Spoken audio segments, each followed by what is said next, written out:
Welcome, investigator. Evil is on the rise. Crime is escalating. Our mission is to eliminate the crime by exposing evil, examine why it manifests, and highlight the brave souls that confront it every day. Join us as we work together to bring justice to every victim. Welcome to All Things Crime. Here's your host, Jared Bradley. Does it help? I mean, I'm sure you've recognized that it's not you that the the suspect doesn't know you or didn't know you, Right. and so it's nothing personal. It's Right. just she was just basically just trying to get out of the situation and thought that killing you and driving away was the best way to do it, and so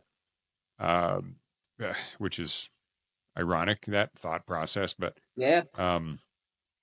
but I mean, it wasn't not that I'm trying to defend her, but just eliminating the problem is kind of the obviously what she was trying to say. I don't know, I'm just surmising here, but yeah.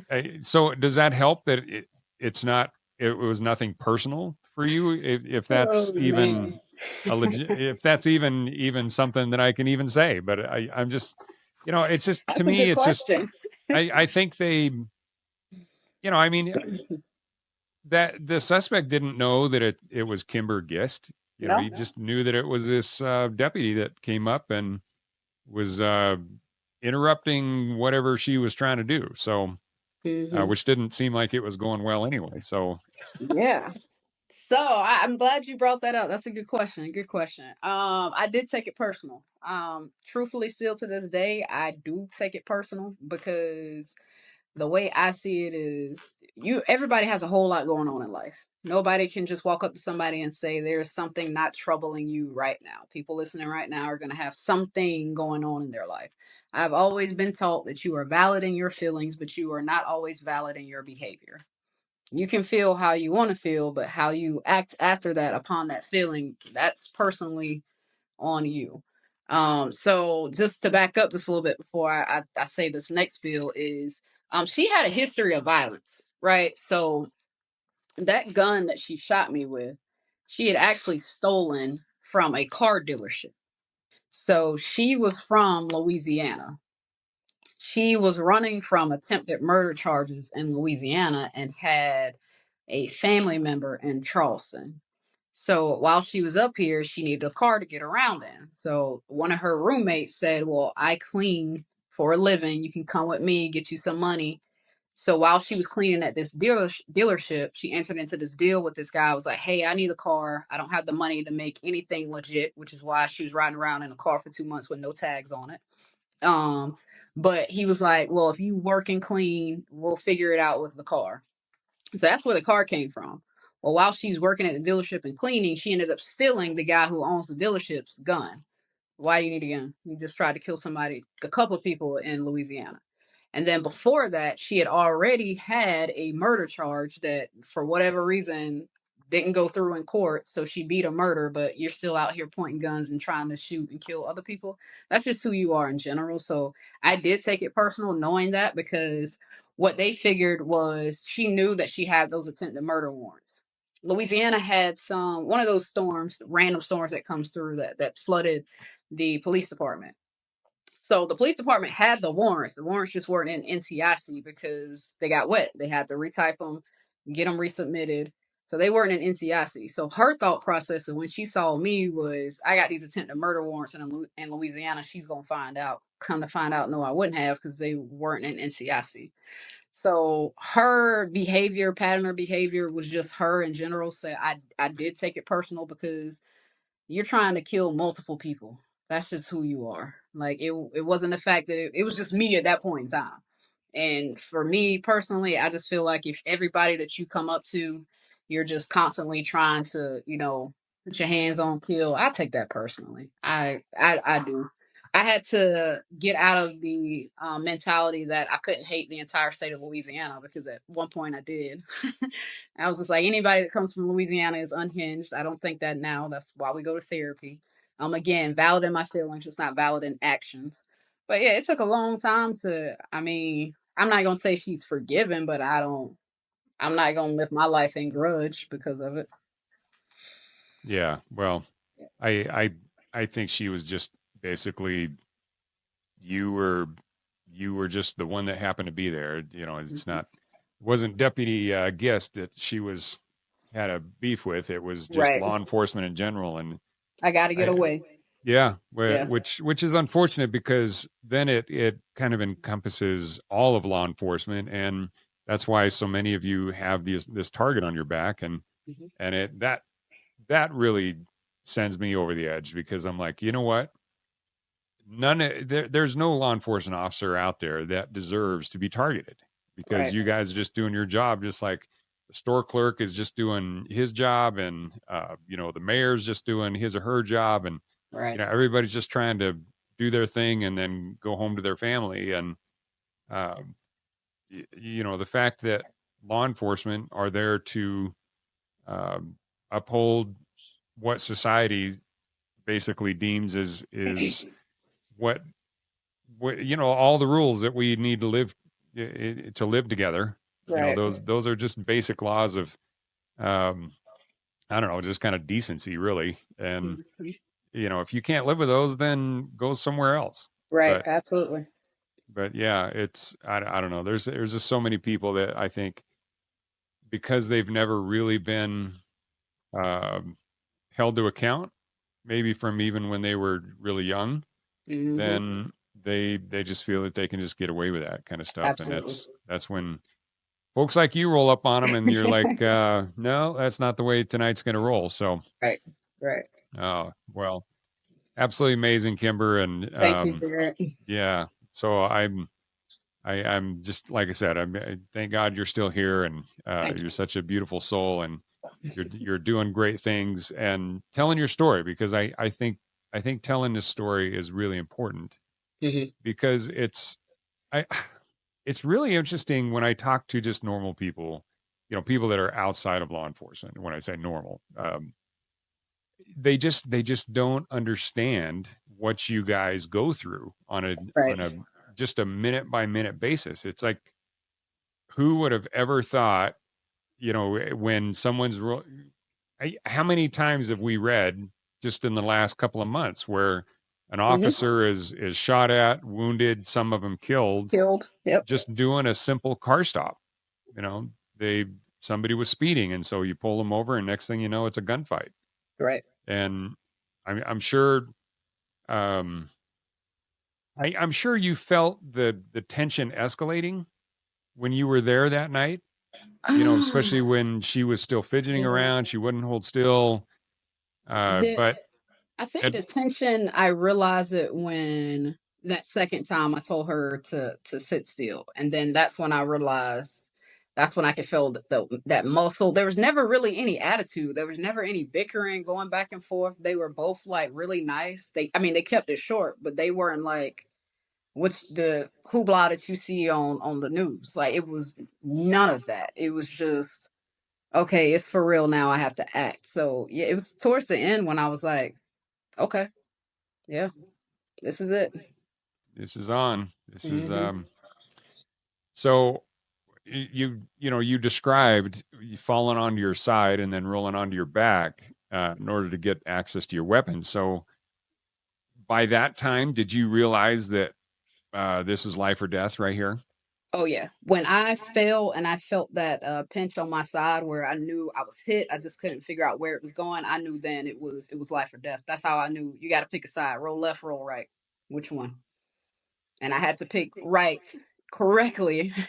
um because I just thought, well, I'm already hit on this left side. I felt this pinch. Keep everything on the left. I'm right-handed, which ended up being the correct decision to make. So yeah, I knew then when I fell, I said, this is either I'm gonna lay here and die and let her do what she wants to do, or I'm gonna at least fight back. I was gonna give her hell either way. I wasn't just gonna lay there. Well, I remember especially when you were at the law enforcement ceremony. You said, by the time you realized you were hit, you were like, that just really just pissed you off. It did. It did. When it clicked that I was shot, I said, yeah. Say, you don't woke up another side of me. Say, okay, nice Kimber is gone now. Yeah, the nice Southern Kimber was out the window. It was now it was all you're gas, no brakes. now you're dealing with Deputy Gist, and Right. it's on. Yeah. Wow. Well, I think all of us have a side like that. It just takes something drastic to happen Yep. to really Absolutely. wake that up. But the whole mama bear, you start messing with some lady's kids, and you'll see a side of her that's Oh just yeah. unreal. And it's kind of same thing with most guys. They're just like, most of us are just kind of laid back, and we're just like whatever until you, for some guys it's like you mess with their truck, or Yeah. you mess with their family, something, and then just it flips, and man, it's on. So, and good, that's self-preservation, right? Right. Absolutely. Absolutely. And that was one thing that I always want to tell people in general is like self-preservation is something that can't be taught. It's like you gotta want to stay alive or you don't. Hmm. It's one of the two. And I always want to stay alive. No, absolutely. There's always something worth living for. So, Right, absolutely. And that was one thing I thought about my family during that time too. So yeah. Well, yeah, especially my nephew, because I said my nephew's birthday party is this weekend. He is going to be upset if I don't make it. So the whole time I'm like, yeah. one, don't die, but two, on his birthday weekend, like, yeah, no. Well, you know what? If that's one of the things that kept you going, then whatever it takes. So, well, Kimber, is there anything for those that are listening to it that are thinking about law enforcement, that hear your story and they're going, "Oh, screw that! I'm not going into law enforcement." Yeah, no. What would you tell them to recommend? Yeah, it's a noble profession. It's I, something worth yep. doing. How would you say that? Took the words out of my mouth. It is still very noble and still very much needed. Um, don't believe all of the rhetoric and the hype in the media with the tension between, because I work with a lot of good people in the community when I was at the sheriff's office. There's bad communities and there's bad people everywhere. You're not just going to outrun that. But the silent majority, and then the people that actually support you when you need to be supported, and the ones that'll correct you when you're wrong, they're still there. So it's still a very noble profession. I loved it. Um, I mean, I did 10 years in it, love it, still miss it, but at the end of the day, like I still, when I see law enforcement, I still love them. I'm just like, oh, I hope he's safe tonight, or she. I love when I see new photos where there's new people coming out of the police academy, and I'm like, okay, that still makes me happy because you're still needed. Just don't believe the hype, pretty much.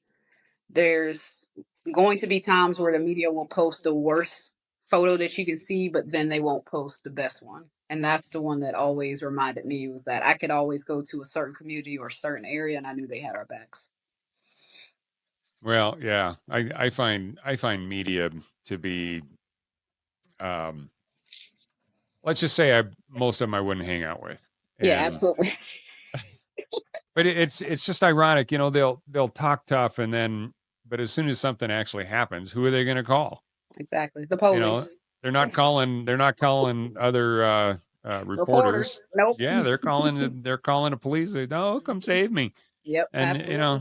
like, you know what? Don't talk smack if you're not able to go all the way around. It's just, Absolutely. anyway. Yeah, I just let not get too sidelined on that one, but anyway, yeah.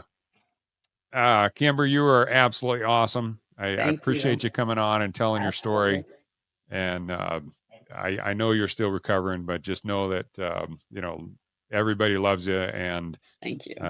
you are destined for great things. And I'd say just keep sharing your story, because you're helping people understand not only what it's like out there for the all of law enforcement, but also if something does happen, Yep. then you've got not only a huge support group, but also, I mean, the story about the deputies going and getting your mom, that's fantastic. Yeah. That's just amazing. I'll bet they didn't even Didn't even not bat even an a eye.